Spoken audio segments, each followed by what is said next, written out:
Hi guys, welcome to the Unit 6 Lesson 4 intro video for Origins and Beliefs of Buddhism. As a reminder, today you'll take a quiz over lessons 1 through 4, so be sure to go back and review your notes. Pause to read for standards and objectives. The life of the Buddha. Siddhartha Gautama was born around the 500s BCE in present-day Nepal. He was a Hindu prince and raised in wealth and luxury. According to legend, his mother had a dream that an elephant came to her from heaven, and a prophet stated that this meant her child would grow up to be a holy man. Siddhartha's father did not approve, as he wanted his son to be a ruler. Buddhist tradition says that one day when Siddhartha was about 29, he rode out of the palace without any guards. During the ride, Siddhartha saw an old, bent, toothless man leaning on a stick. On the second ride, he saw a man shrunken by disease, and on a third, he saw a dead man. Siddhartha was shocked. He realized that he too faced old age, sickness, and death. Days later, he rode out of the palace again. He came upon a fourth sight, a wandering holy man. The holy man was homeless and owned nothing. Still, he seemed content. Siddhartha decided to search for the same sense of peace that the holy man showed. What are Buddhist beliefs? Buddhists believe that when the Buddha gained enlightenment, he had a flash of insight. He understood why people suffer. He also saw how people could escape the cycle of death and rebirth.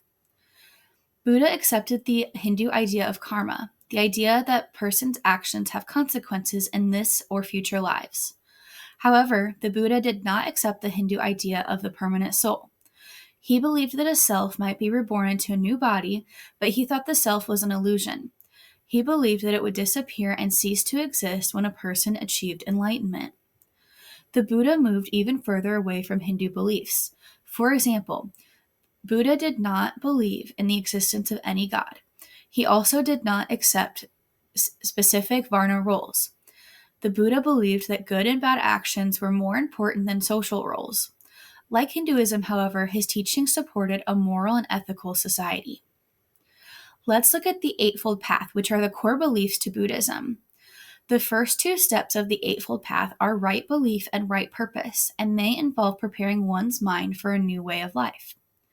The next three steps involve taking charge of one's behavior, right speech, right conduct, and right livelihood. So saying what you mean, not lying, understanding one's behavior, and then choosing a profession or livelihood that supports spiritual growth. The last three steps help to train the mind to gain enlightenment: right effort, right mindfulness, and right meditation. Right effort means to avoid bad thoughts and only have good thoughts. Mindfulness means becoming aware of what one thinks and feels. And lastly, right meditation. The last step is to practice meditation that can lead to enlightenment. Buddhists say that those who complete this step will experience a new reality. The middle way. The Buddha had lived in luxury as a wealthy prince. He had also lived in poverty.